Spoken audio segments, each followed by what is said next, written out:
y'all. Welcome back as we continue through the book of Joshua together. And we are moving into chapter 22 in the book of Joshua today. Throughout the entire study of Joshua, we have seen and learned that the commander of the Lord's army, he goes to war for us wherever we go, no matter where we go. Always and forever, wherever we go, Jesus is with us. It is a promise, and his promises are faithful and true. Joshua is a humble servant of the Lord, and he is following the Lord in every single step. He is a faithful warrior, and he is a great commander, and he cares about God's people. He cares about God's nation. He wasn't just a great general as he humbly followed God's guidance and authority, but he also made his soldiers great in the process.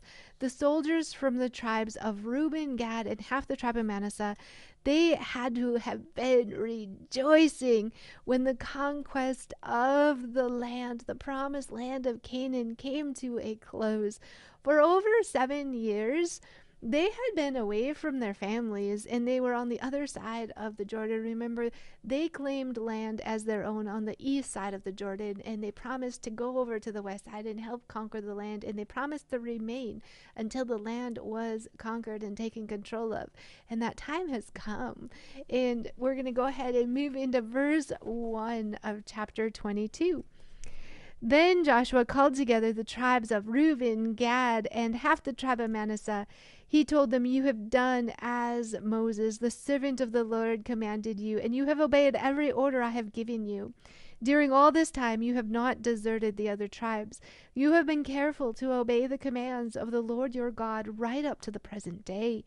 And now the Lord your God has given the other tribes rest as he promised them. So go back home to the land that Moses, the servant of the Lord, gave you as your possession on the east side of the Jordan River. But be very careful to obey all the commands and the instructions that Moses gave you. Love the Lord your God, walk in all of his ways, obey his commands, hold firmly to him, and serve him with all of your heart and all of your soul." So Joshua blessed them and sent them away, and they went home. Moses had given the land of Bashan east of the Jordan River to half the tribe of Manasseh. The other half of the tribe was given land west of the Jordan. As Joshua sent them away and blessed them, he said to them, "Go back to your homes with the great wealth you have taken from your enemies, the vast herds of livestock, the silver, gold, bronze, and iron, and the large supply of clothing. Share the plunder with your relatives." So Joshua sends them home. They get to return home after over 7 years. They get to go home and actually enjoy the land that they had inherited on the east side of the Jordan River. Joshua called the tribes of Reuben, Gad, and half the tribe of Manasseh together, and he commends them on how they have listened and they have obeyed God's instruction and command to provide support for the tribes as they conquered the promised land. They had completed everything that they had promised to do. They were loyal to God and his mission, and they were therefore loyal to their brothers and their promised word of support. They came through to their word. Joshua gave them an honorable discharge here. He blessed them, and he freed them to return to their homes. After years of wandering, followed by years of claiming and conquering the land, they are free to go home and rest in the land that God had given them. They get to rest, and rest means victory and security. When we rest in the Lord, we are resting in his victory and the firm foundation of his security. Joshua encouraged the tribes to continue to obey God, to love God heart and soul passionately, to walk in his ways, and to cling to him with all of their guts. They would be returning to the other side of the Jordan River, so there would be this geographical divide between them and the rest of the tribes, and this was not God's choice for them. God is letting them have their way in having this land on the other side of the river. And through this division, Joshua has concerns. So he encourages them. He encourages them to remain faithful to the Lord first and foremost. They are going to be surrounded by unconquered territory, unconquered people who follow evil and wickedness and worship fake and false idols and false gods and practice evil religious ceremonies. He is more concerned about the spiritual walk of his people than anything else. He is a good commander. He is following the command of the Lord, and he is humble and obedient to the Lord first and foremost. And out of that devotion to the Lord, he is a good leader to God's people. Their motive for obedience had to be love for the Lord God. If they loved him, they would delight in walking in his ways and obeying him heart and soul, obeying his commands. They would then cling to him and serve him and him alone, heart and soul, with all they have. The same applies to us today. The more we fall in love with Jesus, the more we want to obey him and follow in his ways in every single step and with every single exhale.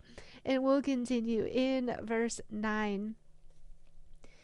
So the men of Reuben, Gad, and half the tribe of Manasseh left the rest of Israel at Shiloh in the land of Canaan. They started their journey back to their own land of Gilead, the territory that belonged to them according to the Lord's command through Moses. But while they were still in Canaan, and when they came to a place called Gilaloth near the Jordan River, the men of Reuben, Gad, and half the tribe of Manasseh stopped to build a large and imposing altar.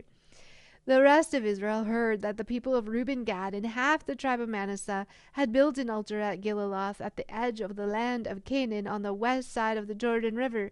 So the whole community of Israel gathered at Shiloh and prepared to go to war against them. First, however, they sent a delegation led by Phinehas, son of Eleazar the priest, to talk with the tribes of Reuben, Gad, and half the tribe of Manasseh. In this delegation were 10 leaders of Israel, one from each of the 10 tribes, and each of the head of his family within the clans of Israel. So before they go to making assumptions and starting all a civil war within the nation, they decide to send delegates and talk about it first. Always wise counsel. As happy as they are to leave home, it could not have been easy to say goodbye to their brothers who they had walked through the wilderness with for 40 years and fought next to in battle for over 7. They're leaving the nearness of their brotherhood, as well as the nearness of the priesthood and the tabernacle of God. Everything that they have known for centuries is about to change. They are returning to the land that they themselves have chosen, and they are leaving the land that God promised to bless, and it is their decision. And they had to have been excited to go back home to their families, but it had to have been a bittersweet goodbye with all that they have endured together, and now they're going to be split by a river. Canaan was God's appointed land for his people. Anything else was not what God wanted for them. They made their decision to settle in the land on the east side of the Jordan River based on material gain, not spiritual values. They were walking by sight of the world around them and not by faith in God.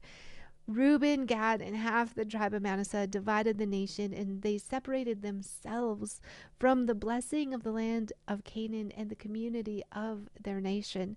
They were further from the tabernacle and closer to the enemy. They settled into life of being borderline God followers. They're on the border. They aren't wholehearted and all in. They experienced the blessings and battles in Canaan, which represents our inheritance in Jesus, but they prefer to live on the border outside of God's appointed place of blessing.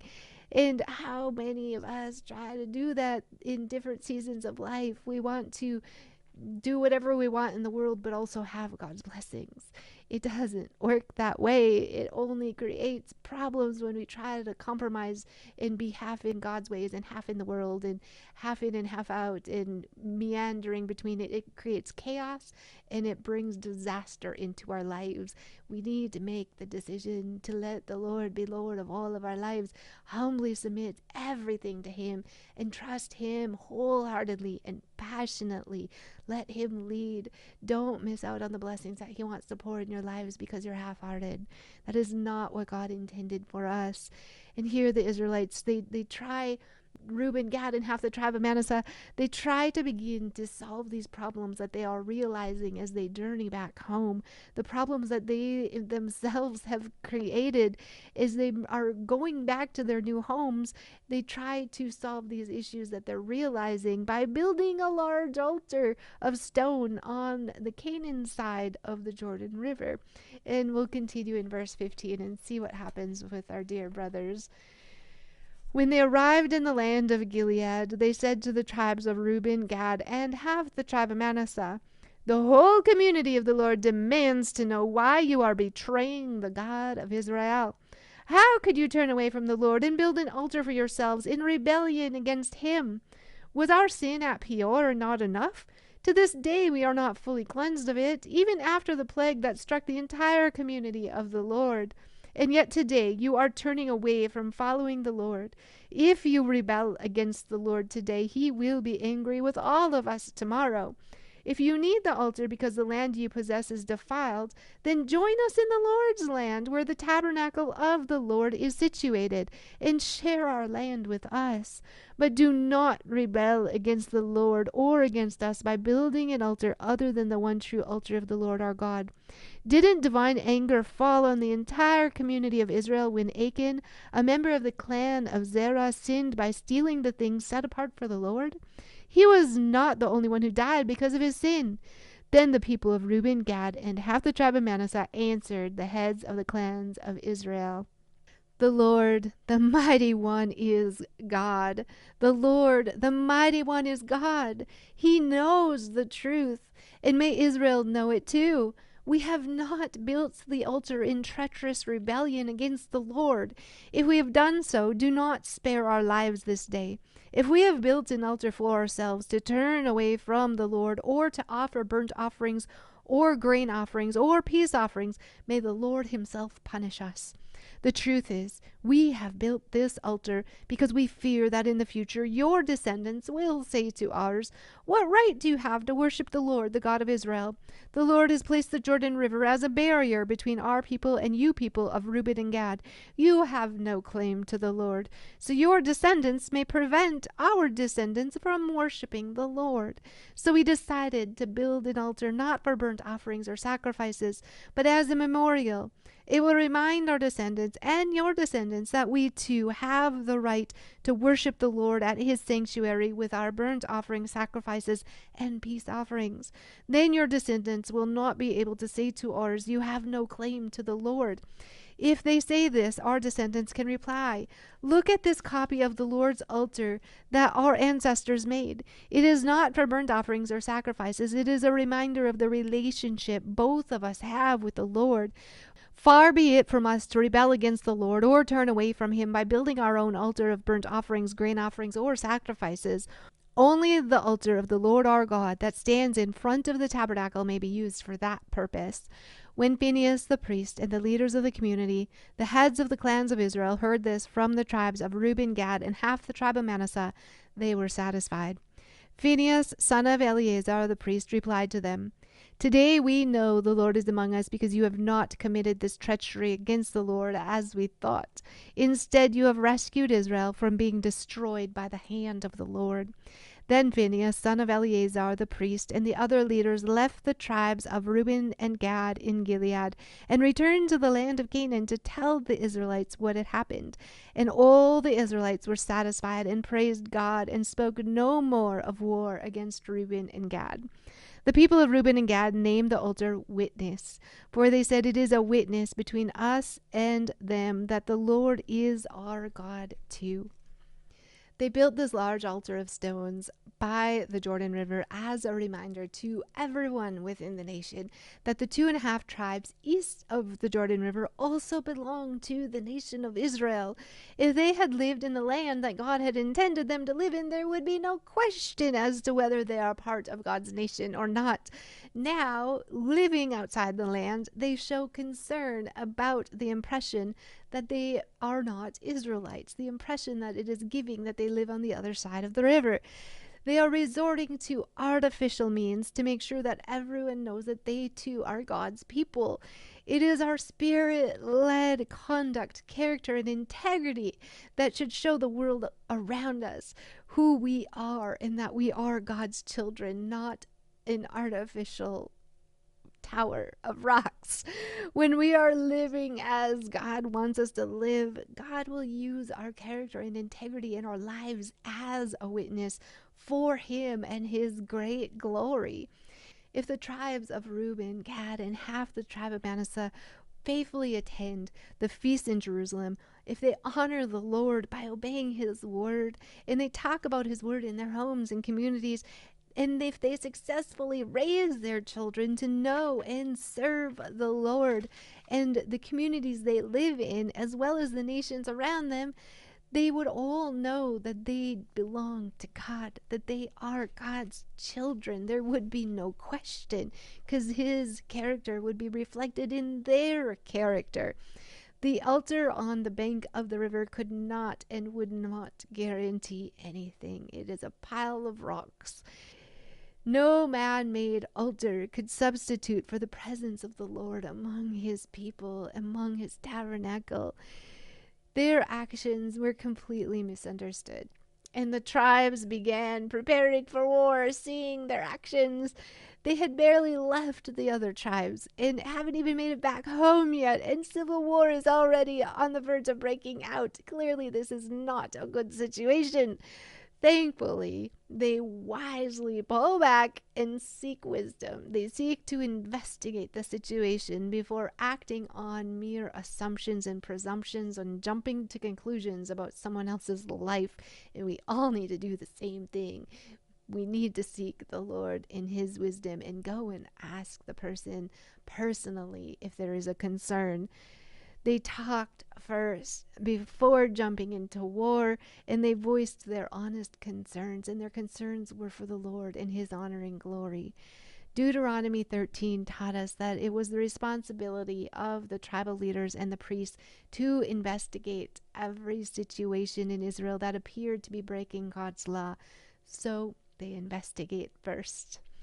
The nation has baggage. Clearly, they bring up some baggage from sins from their past, and they call these men out, basically saying, "What are you idiots doing?" Sacrifices were only allowed at the tabernacle, and they were to destroy all the altars of the pagan nations around them in Canaan and all the nations that surround them, not build altars of their own to add to them. Now here they are, building what appeared to be an altar. Joshua had commended them for their loyalty, and now they are appearing by their actions to be faithless and disobedient to God and His terms. Phinehas reminds them of the 2 serious cases of rebellion as a warning to them. When the nation sinned with the Moabite women, 24,000 people in the tribes died. When Achan stole from the Lord, his sin led to their defeat in Ai, and 36 soldiers died, as well as Achan and his family. The remorse of these 2 sinful events and their consequences that resulted from them are still with them. They're still dealing with those things. Sin brings destruction. In replying to the charges accused, the 2.5 tribes call on the name of the Lord. They call on the name of the Lord no less than 6 times in their response.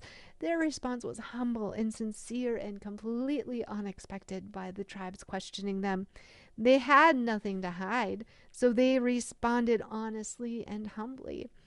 They make a solemn oath that their intentions are pure and that the Lord knows their hearts, and He does. He knows our hearts. He knows our motives, and He knows our thoughts. He knows our intentions. Just because the Lord knows our hearts and an oath is made, however, does not guarantee that our actions are truly right or what the Lord wants. As Jeremiah 17:9 shows us, we don't even know our own hearts. That's why we need to constantly ask God to seek us and show us anything in us that needs to be gone quickly. When a nation as a whole misinterprets what is supposed to be a good deed and it brings them to the brink of civil war, there may be something wrong with what is going on and taking place here. They did clarify that they did not set up an altar for any type of sacrifices. They were merely building a physical witness that they are part of the nation, that they belong to God's nation. They were more concerned about the future generations rejecting their children than they were of the pagan nations surrounding them that would potentially lead them astray by not living within God's promised land. They were the ones who chose to live separate and set apart from the separate, set apart nation within God's land. They were the ones who chose to put their cattle ahead of their children in the first place. They were trying to enjoy the best of both worlds, and they were trying to use a pile of rocks to give witness to and affirm their choice. It was wealth that motivated their decision to live in the land east of the river, not their children's welfare. They saw dollar signs and pasture lands, and they went that way. When they crossed the Jordan River and entered into the promised land of Canaan, God had directed them to set up 12 stones in the middle of the river, on the riverbed beneath the waters, signifying that their past was buried forever and that they were never to go back. And now the 2.5 tribes were turning back. They're going back across the river.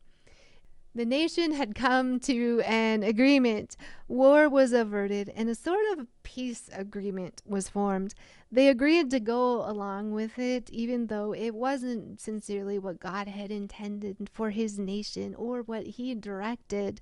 Even though peace was gained for now, fake peace not founded on God in his word or his terms will not stand. James 3:17 tells us peace must come from purity. If our hearts are not pure before the Lord and submissive to his terms, peace will not last. Compromise for the sake of peace is not genuine peace, and it is only temporary. Peace at any price is not God's will for his people. Everyone left happy in this situation and after the agreement, but was the Lord pleased with the outcome? Is this what the Lord had planned for his nation? In spite of the altar of witness, God's nation is now divided. There is a physical, geographical division between his nations. God is not a God of division. He's a God of unity and love. The decisions made in this situation were made on the basis of human wisdom and desire, not God's truth or direction. The peace that God's people achieved at the price of purity and truth before the Lord is only a dangerous truce that eventually explodes into painful division. The only peace that lasts is peace that is based on truth and purity before the Lord. The battles we face have already been won when we trust Jesus for life and submit our lives to him wholeheartedly, not half-heartedly. We enter into his rest, his victory, and his stability because we are no longer at war with God. We are at peace and rest in God, as Romans 5:1 shows us. When we yield ourselves to him, his truth, and his holiness, and claim our inheritance in him by faith, we enter into a deeper rest and we enjoy the spiritual riches in Jesus, his victory, and his security. He is a firm foundation. When we come to him honestly and wholeheartedly, he will give us his rest. When the enemy tries to attack, we stand firm in the faith of God, proclaim the victory of Jesus over the situation, and cling to him heart and soul with all of our guts. We fight from a platform of victory, not defeat, and we trust his direction and guidance and go where he says to go. God is faithful and he holds all victory. We rest in Jesus and we trust his victory and security, as Hebrews 3:4 tells us. His His promises are eternal and will never fail. And He wants to bring us to good things for our good and His glory. And He wants to pour out blessings. When we don't obey His will, we lose out on His blessings. His peace is the only peace that is true and real, now and for all eternity. Thanks, y'all. I hope you're having a glorious day in the Lord.